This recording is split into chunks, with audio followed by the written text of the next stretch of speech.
What's up, everybody? Welcome back to the channel. Today I'm going to be talking about the SMGs and what I think are basically like the top 3 or 4 SMGs for solos, duos, trios, and quads on Verdansk, and maybe some mention for Rebirth as well. Rebirth really, as far as SMGs go, it's not a whole lot different because both on Verdansk and Rebirth Island, you're going to be using SMGs up close. So the actual recommendations probably won't be a whole lot different, but I might mention that still. So, as always, if you guys like the content, consider dropping that sub, a like, a comment. Helps us out with the algorithm, helps the YouTube channel grow. We're trying to hit 200,000 subscribers by the 1 year channel anniversary, which should be an awesome goal to accomplish. We're sneaking up on it. Got like 27,000 to go. Probably not quite going to get there. We got like 3 weeks, 2.5 weeks, 3 weeks left before the 1 year channel anniversary. But, got to set those goals. So we're trying. But let's jump into it and we will talk about what I think are the best SMGs. All right, so yesterday I tweeted out that I was going to do something cool for this video, and I asked for a bunch of COD YouTubers like Exclusive Ace, Shaded Step, Yeet, just a bunch of vetted people that could give me their opinions on like the top 4 SMGs. What I was trying to do with that was take this table of all these stats and create like an actual quantifiable number for how good an SMG was. So I was doing like a weighted decision matrix. I was multiplying and dividing and square rooting and all kinds of stuff to try to create an actual number. And I got relatively close to making things make sense, but it was just really complicated and it was just totally arbitrary. Basically, what I was doing was taking what people thought were the best 4 SMGs and trying to get my math to match up with that. And while that kind of works, at the same time, a lot of it was just literally so arbitrary that I decided it wasn't really a good thing to try to do. Just it wouldn't make a lot of sense in the end. And I don't think it would necessarily be accurate for anything beyond those top 4. So I'm not going to actually do that. I'm kind of bummed. I wanted to do that, but I wasn't able to. So we're just going to go over these.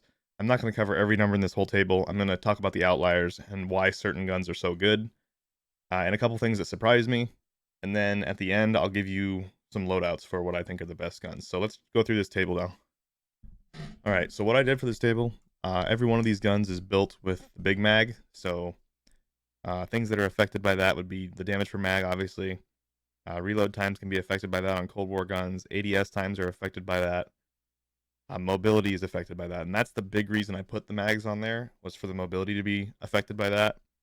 These are just movement speed values because it's too much to talk about every single different type of mobility in the game for one single video on every SMG, and movement speed tends to roughly scale with sprint speed and roughly scale with ADS movement speed and roughly scale with strafe speed. So just talking about mobility is okay when you're not going super in depth. If you're talking about one specific gun, sure, you can talk about all different types of mobility. But when I'm talking about every SMG, or at least the top SMGs, it's just too much to add every single type of mobility in there.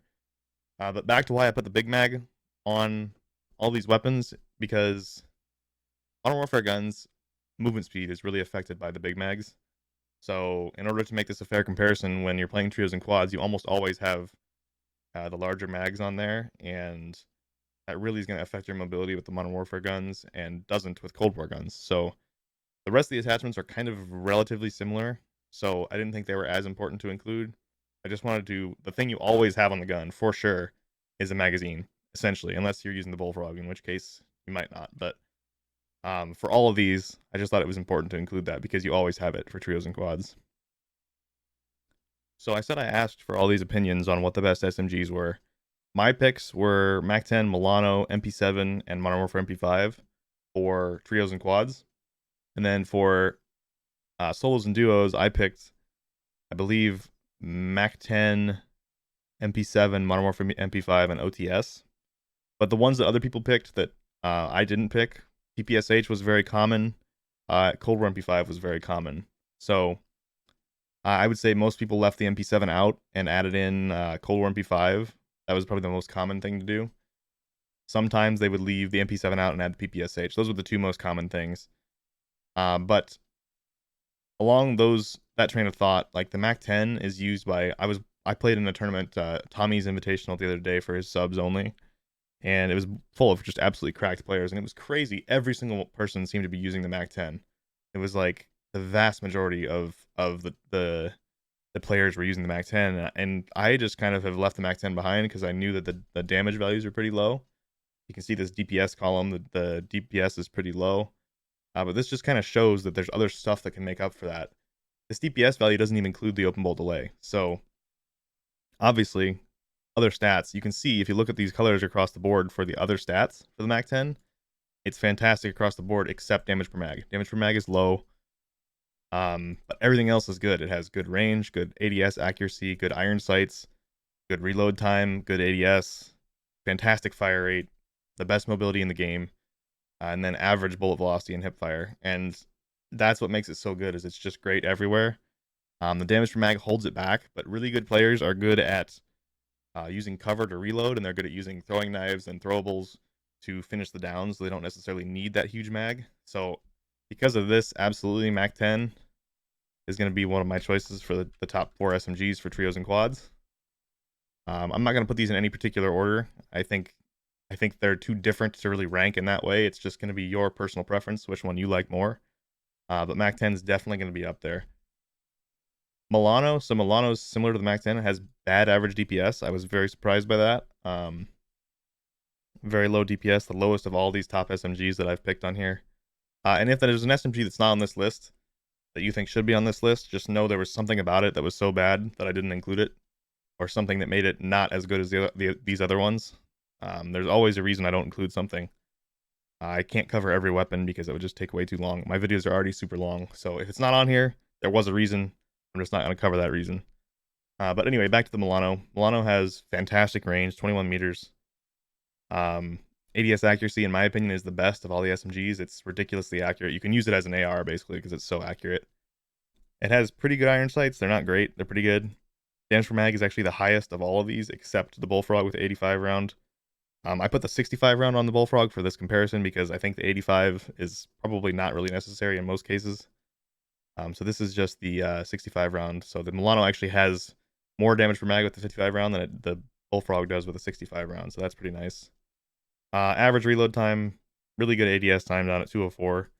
But it has the worst fire rate. So if you go off your target for a split second and the gun fires, then you have to wait a really long time for it to fire the next bullet. So that's why people say higher fire rate is more forgiving in terms of missed shots, because if you have a MAC-10 and you go off the target, then the time it takes from the missed bullet to the next bullet hitting is literally half the time than the Milano. So that's a big difference in TTK there. So it's less forgiving than the MAC-10, but it has so many good other stats that it kind of makes up for that. Again, it's tied for mobility with the MAC-10, the fastest mobility in the game. Average hip fire, average bullet velocity. It's just a great gun all around, but I don't think it makes a fantastic SMG because of the low DPS value and the low fire rate. It's really, really good. I've talked about this in the sniper support video. It's fantastic as a sniper support because it's just so good everywhere. It's much better at range than the MAC-10, and it has much higher damage per mag than the MAC-10. So that's why it makes it better sniper support. But as far as SMGs go, I don't really think it works that great as an SMG, especially for people that miss some shots just because of that really bad fire rate. So MP7 is the next one we're going to talk about. It's a Modern Warfare gun, so the mobility is going to be a lot worse, especially with the large mag. So the large mag kills the MP7's mobility in pretty much every way. It's like 4% reduction in movement speed. But it has really good DPS, 431, decent range, super good accuracy, super good iron sights, pretty average damage per mag, good reload time, good ADS, great fire rate, second highest fire rate behind the MAC-10, and then it has the best hip fire and the best bullet velocity of all these SMGs. So it's a really good gun. It's just the mobility really kills it. But I still think it's a very, very good SMG right now. Does it make the top 4 list? For my purposes, I think it does. I think especially if you can use the 50 round mag, which obviously would reduce your damage per mag a little bit. It's close. It's really close. It's borderline top 4 for me. So that and the Milano kind of are fighting neck and neck for that 4th spot, in my opinion. So I'm going to leave it for now and not put it on there, but just wanted to mention that. It's a great gun all around. It's just the one thing that really hurts it is the mobility. PPSH, pretty low DPS. I wish they hadn't nerfed it so hard, to be honest. The other SMGs didn't get nerfed that hard. For some reason, PPSH wasn't even being used that much, and they still nerfed it in this last patch, so I don't know why they did that, really. It has really good range out to 17 meters. I hate the iron sights even after the fix. They're way better than they were, but I still feel like I can't hit my shots with the iron sights. And it just has a lot of recoil, so ADS accuracy and iron sights both got really bad ratings from me. So I pretty much always use an optic on the PPSH, even after the changes to the iron sights. Damage per mag is great. This is with a 71 round drum. It's still lower than the Mac 10 with 55 round and lower than the Bullfrog with 65 round, but it's still great at 1900 damage per mag. Great reload time, great ADS time, very forgiving fire rate, and it has one of the best mobilities in the game. So I think the PPSH is close. Again, these three, Milano, MP7, PPSH, are all kind of fighting for that position for me. They're very good, but because the MP7 has just so much better DPS than the other two, and because the MP7 has really, really good accuracy compared to the PPSH, I think I'm going to give the spot to the MP7. So I'm giving you my top 4 SMGs right now for trios and quads. And I think the MP7 is going to take that 4th spot. AS Val, best DPS in the game, best range for SMGs. Okay ADS accuracy, lots of vertical recoil, but you can get used to it and get pretty good with it. Okay iron sights, but damage per mag is so low that trios and quads, it's really tough to use. Not a great reload time. Sort of middle of the pack ADS time. Pretty forgiving fire rate. The worst mobility of all these SMGs. The worst hip fire of all these SMGs because it's not an SMG. That's why those two things are worse. Average bolt velocity. It's really the damage per mag and the fact that nothing else besides TTK really stands out. I used to run the AS Val all the time in trios and quads, and I had a blast with it. And it really is fun to use because you can just melt people with this TTK. And it has such long range that you can melt people out to 25 meters, no problem. So if you want to try to master something and try to really use positioning to get those reloads in, the AS Val is a great choice, even for trios and quads. But it is very, very difficult to use, and you will die sometimes to running out of ammo. So that's just something to keep in mind. It's not going to make my list just because I think it's really difficult to use because of the damage per mag. AK-74U, nobody mentioned this in their top SMGs. It's one of those guns that's just kind of okay across the board. It has bad ADS times. That's one thing that's really negative about it, but it has pretty good average DPS, good range, pretty good irons, pretty good ADS accuracy, good damage per mag, bad reload time, bad ADS time, and a little bit below average fire rate for SMGs. But mobility is good, hip fire is average, bullet velocity is average. It's just kind of okay everywhere. It doesn't really excel anywhere, and it's not really bad anywhere, so it's an okay choice, but we're looking for things that stand out specifically, so it's not going to make my list. The OTS, speaking of things that stand out, OTS has the second highest DPS, which is huge for SMGs because most of the time you're up close, you're not going to be missing too many shots, so it has great DPS, really short range, has the shortest range of any of these weapons on this list, on 8.2 meters, but it does have a third damage drop off. So from 8.2 to like 15 meters, it's still okay, but it's not as good as it is up close, obviously. ADS accuracy is decent. The recoil is not terrible. Iron sights, they're decent. Kind of average iron sights. Damage per mag is really low. You only get a 40 round mag with the OTS, but 1408 compared to the 1600 that you get with the Modern Warfare MP5 and Cold War MP5, that's only like 10% less. So it's actually not that bad. It's 400 more damage per mag than the AS Val and 400 more damage per mag than the Fennec. So it's low, but it might actually be usable in trios and quads. So I think OTS is actually a slept on choice right now. It's really good across the board everywhere else. Nothing to complain about anywhere else. It just has fantastic TTKs, pretty low damage per mag, but still a lot higher than the ones that are super low, like the AS Val and the Fennec. And then it's just good everywhere else. Has Cold War mobility, good fire rate. So I think it's actually going to make my list for top SMGs for trios and quads. Even though it has low damage per mag, I think it's kind of slept on, to be honest. I think it's pretty good.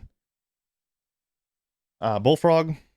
So the Bullfrog, again, is one of those guns that doesn't really stand out anywhere except damage per mag.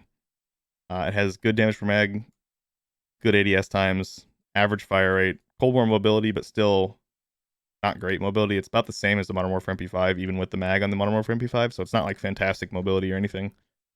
DPS is middle of the pack, 413. Range is 13 meters. It's pretty accurate, though, and has decent iron sights now after the iron sight change. One of the nice things about the Bullfrog is you can kind of save an attachment slot if you want to go with that 50 round mag. This is with the 65 round mag, these stats, so I usually use the 65 when I'm running the Bullfrog, but you could get away with the 50 if you wanted to. As kind of a middle of the pack reload time, it's similar to the AK-74U, where it's just kind of okay. It's just kind of okay everywhere. I would say it's a little bit better than the AK-74U. Same DPS, same range, similar accuracy, better damage per mag, better ADS times, similar mobility. A little bit better fire rate. So I would say the Bullfrog's a little better than the 74U, but not like wildly better. Fennec has great DPS, similar to the Modern Warfare MP5. Better range than the Modern Warfare MP5. It has really bad ADS accuracy for me because the bullet velocity is so low. The bullet velocity over here on the right is down at 217. It's painfully low. Anything about 300 and higher, I don't really have too much issue with for SMGs. But down at 217, that's like somebody's 15 meters from you and they're running left to right. If you aim where you'd normally aim, you're probably going to miss. The bullet's probably going to go behind them. That's how slow that bullet velocity is. So the Fennec's accuracy for me is really bad, and that combined with the iron sights being not very good, I don't like the Fennec at all. It's okay for trios, or okay for solos and duos, but I really just think there's even better options in those cases. Damage per mag is ridiculously low. That's why you can't really use it in trios and quads. It's the lowest of all of these, even lower than the Val. Decent reload time. The rest of the stats are okay except bullet velocity, but really it's just the bad accuracy and bad damage per mag and bad bullet velocity that kill it for me. And then Modern Warfare MP5 and Cold War MP5. These are kind of the fast killing guns with short damage range and bad reload times and average DPM. So they have great DPS, shorter range, okay accuracy. Cold War MP5 has bad accuracy for me because it has so much vertical recoil. I feel like for some reason controller players are better with this gun. I don't know why that is. But I struggle with the Cold War MP5 for ADS accuracy. Modern Warfare MP5 is a little bit better, just because it doesn't have so much vertical recoil, but it's still not great. Iron sights, the Cold War MP5 has those open iron sights with any of the blueprints on the top, so that makes the iron sights a little bit better than the Modern Warfare MP5. Damage per mag is almost the same. Modern Warfare MP5 has worse reload times than the Cold War MP5, just a little bit, 0.3 seconds or so. Modern Warfare MP5 has slightly better ADS times, not a whole lot of difference there. Cold War MP5 shoots a little bit faster, so it's a little more forgiving with the missed shots. Mobility. Obviously, Cold War MP5 is a Cold War gun, so it's going to have a little bit better mobility. It's not a dramatic difference, though. I mean, those are really similar. Modern Warfare MP5 has better bullet velocity than the Cold War MP5. That's one thing that it does have. So basically, these guns are really similar still. These are my last choice. These are not in any specific order. They're just listed. So Modern Warfare, Cold War, MP5. So these are my trios and quads, top 4. Modern Warfare and Cold War MP5 make it because they have great DPS and very good damage per mag. Those are two really important things for trios and quads specifically. Basically, if you want to hip fire, Modern Warfare MP5 probably is better. In most cases, I would say Modern Warfare MP5 is better, just because it has a little bit better DPS now, and the recoil is a lot better for most people. So I think overall, Modern Warfare MP5 is probably a better choice than the Cold War MP5. But if you want those ridiculous like strafe speeds and Raider stock movement speeds, then you can go with the Cold War MP5. So if you're doing any sort of hipfire build, 100% use the Modern Warfare MP5. And even in most ADS builds, I would recommend the Modern Warfare MP5. But if you're someone who loves the mobility that you get with the Bruiser Grip, Tiger Team Spotlight, and Raider stock build on the Cold War MP5, then you could go with that specifically for an ADS build. So I pretty much always use the Modern Warfare MP5, but I know there's a lot of people that still love the Cold War MP5 for that mobility. Alright, so I've gone over all these weapons now and talked about them in terms of trios and quads. We're going to do the solos and duos list now. It'll be a lot quicker just because we've already talked about all the guns. The one big difference is that damage per mag just no longer really matters that much in solos and duos because you only have 1 or 2 enemies. So with damage per mag not mattering, we can start to bring the AS Val into the conversation because it has fantastic TTKs, ridiculously good TTKs, better than every other gun in the game. And it has a ridiculously good range as well. And it's okay in accuracy, okay with iron sights. Okay in ADS time, has a pretty forgiving fire rate. The one thing that kills it is the mobility and the hip fire. You can't hip fire this gun, especially because the mag's so small. With hip fire, you tend to miss more bullets, so you just really can't hip fire this gun. Um, that's one of the things that holds it back, but really it's the mobility and the damage per mag. But because we're playing solos and duos, I think the TTK and the range are worth it. So I'm gonna put the ASVAL. I know it's not an SMG, but it plays like an SMG. So it's going on the SMG list for solos and duos, basically replacing the MP7. I just think for solos and duos, it's just a better choice because of the insane TTKs and damage range. And then the Mac 10, basically the thing that was holding it back in quads was the damage per mag, but people still use it for that, and no longer is that important. So I still think the Mac 10 is absolutely one of the best choices for solos and duos. So Mac 10 is going to make the list as well. OTS 9, same exact story as the Mac 10. It's low damage per mag, but it actually has better damage per mag than the Mac 10, which is crazy. This is why I think it's slept on, because it actually has better damage per mag than the Mac 10. Has half the range, but it has much better TTKs and actually more damage per mag. So I think people are going to start using the OTS more once they get it unlocked. We're going to put the OTS on the list for sure, because what I just said, damage per mag is the only thing holding it back, and in solos and duos it doesn't matter that much. And then the last spot is going to be a tie between all three: the Fennec, the Modern Warfare MP5, and the Cold War MP5. So the reason for this is they have very similar TTKs, very similar DPS values. Fennec has the best range, which is, it's a nice to have. It's not required. It's a nice to have. Mobility is going to be the worst on the Fennec, but it does have more range. So that kind of balances that out a little bit. Damage per mag on the Fennec is super low, lowest of all of them, but again, doesn't matter that much in solos and duos. The bullet velocity is really low, but you can boost it with like a suppressor or something with the Fennec and get it up there to a reasonable number at least. I think overall, me personally, I'd still be picking the Modern Warfare MP5 over the other two. But there are things that are better about the Fennec, and there are things that are better about the Cold War MP5. They both have better reload times than the Modern Warfare MP5. But yeah, it's a toss up between these three, I think, for solos and duos. So you can pick any of them really. All right, let's start going through recommended builds. So there's a couple different builds with the OTS 9 for trios and quads that I'd recommend. This would be one of them, where this is basically a maximum movement speed build. It's the same as all the other Cold War guns. So Bruiser Grip for movement speed, Tiger Team Spotlight for movement speed, KGB Skeletal Stock for strafe speed, ADS firing speed, and sprint to fire times. Obviously biggest mag, 40 rounds, pretty small. Cruise suppressor, bullet velocity, damage range. This is just going to be a lightning fast build.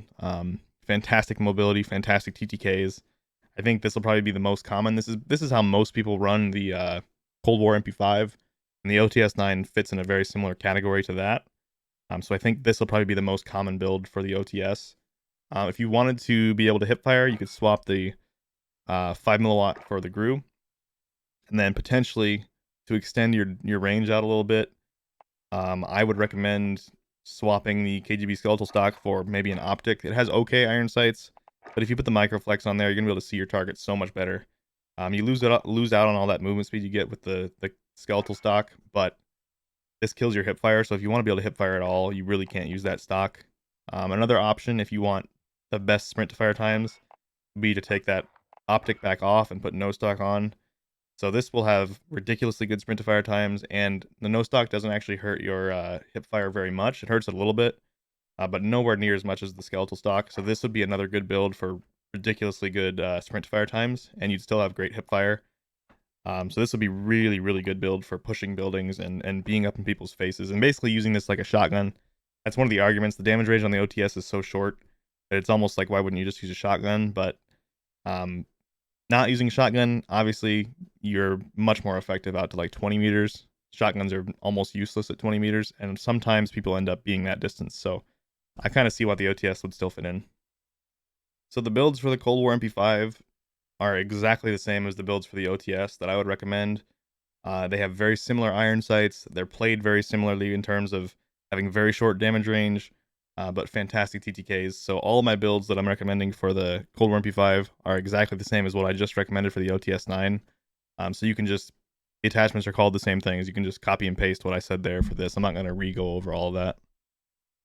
All right, so it's, again, same story on the Mac 10. Because it's a Cold War gun, the builds are very, very similar. The one difference with the Mac 10, the build that I recommended with an optic for the OTS, with the Mac 10, there's like no recoil with this gun, and the iron sights are great, so you don't ever really need an optic on the Mac 10, in my opinion. So you could replace that optic with something else. You could potentially use like the Task Force barrel if you wanted even better movement speeds. But really, there's not a lot of fantastic options for that last slot. That's part of the reason why I say an optic is an okay choice, because all the other barrels have these mobility penalties. Like pretty much every barrel has a mobility penalty except the extended in the Task Force. So you can get away with the Task Force on the Mac 10 because it just doesn't have any recoil to start with. So adding a little bit of recoil is not a huge deal. You get better damage range, bullet velocity, and better strafe speed. It's not a bad choice. Probably that's what I would be recommending as a replacement for the optic on the optic build. You don't really want to add a serpent grip or an airborne elastic because those will hurt your sprint to fire times, so I wouldn't recommend that. If you want to help ADS times a little bit, speed tape, okay choice. It doesn't have any penalties, but it also doesn't help very much. Overall, I do think Task Force probably would be the best option to replace the optic with on the optic build. Alright, so this is my current favorite Modern Warfare MP5 build. This is what I used in the Tommy's tournament yesterday. Basically, monolithic integral hides your tracers, doesn't hurt ADS that much, and gives you a little more bullet velocity and damage range. So I think it's a little bit better than just the regular integral suppressor. 5 milliwatt, this gives you great hip fire and better sprint to fire times, which is always nice to have. I put an optic on there. A lot of people use, probably the most common build you'll see is no stock and Merc foregrip, replacing the optic. Basically, this has better hip fire than my build, but in my opinion, it has much worse use out to like 15-20 meters, which I feel like happens all the time. You'll have your SMG out, and there'll be somebody just a little bit further than you want them to be, and you still have to try to use your SMG because you can't possibly switch guns fast enough. And the Merc foregrip plus the collapsible stock is going to give you worse recoil than just no collapsible stock and no Merc foregrip. And that's why I feel like if I put an optic on there, I can actually get decent accuracy still, just because I'm not hurting myself with the stock, and the movement speed is going to be similar because the Merc foregrip hurts your movement speed, but the collapsible helps your movement speed. So those two kind of balance out again. The difference is I get a much, much better optic with slightly worse hip fire. That's basically the trade-off. And I get to use sleight of hand, so I get much better reload time. So I feel like this is a really good all-rounder MP5, and it's my current favorite build for the gun. As far as the MP7 goes, this is probably my current favorite build for the MP7. I'm not going to talk about everything, but specifically, I use the strike barrel instead of the recon barrel because any Modern Warfare gun with a barrel that helps with recoil control, it's not listed, but it destroys your hip fire. And I like to hip fire. I think the MP7 is one of the best guns in the game to hip fire. So with this build, you're decently effective at range because you don't have anything that's hurting your recoil, and the MP7 doesn't have hardly any recoil to begin with. So we have good bullet velocity and damage range because of these two attachments. We have great hip fire because MP7 already has the best hip fire in the game, on top of the 5 milliwatt, which makes it have fantastic hip fire. 60 round mag really hurts your mobility, so if you want to try to get away with the 50 round, that'll give you much better movement speeds. I think it's like 1% penalty on the 50 versus a 4% on the 60. So the 50 is dramatically better in terms of mobility. And then as far as stock goes, you could either use the ultralight or the ADS stock. Aim walking movement speed is always a nice to have, but ADS times are also very nice to have. So I'm kind of torn between those two, but I tend to go with the ADS stock. I don't really think you need stippled grip. The close quarter stock is going to give you better ADS times than the stippled grip tape. And we already have the 5 milliwatt, which gives us great sprint to fire. So I don't think we really need the stippled on there to make sprint to fire any better than it already is. If you wanted to go absolute maximum hip fire on this build, you could swap out for no stock. That'll give you better hip fire. Obviously much worse recoil, and then take off the strike barrel and put on the Merc foregrip. This is the minimum hip fire you can get in the entire game. So this is also pretty quick because no stock helps with movement. Merc kind of balances that, but hurts your movement. But overall, best hip fire in the game, and it's still going to be okay at range just because the MP7 has good recoil. But this would have worse effectivity at range, just because you don't have that barrel on there anymore, and no stock plus Merc foregrip has worse recoil than just having neither of those, like the previous build I showed. So this won't be quite as good at range, but it will be better at hip firing, so that's kind of the trade-off. Alright, well, I did not intend for this video to be that long, but it is what it is. I just have a hard time condensing all my thoughts into very short segments where I want to give as much information as I can. I just feel like I can't do that if I make short videos, so that's why the video was so long, but I hope you guys found it useful and informative. I hope you all have a great day. Thank you for watching. We appreciate the support, as always. If you want to help us out again, drop a like, drop a comment, drop a sub. It helps with the algorithm and helps us keep doing this. So thank you guys so much for everything, as always, and I'll see you in the next video.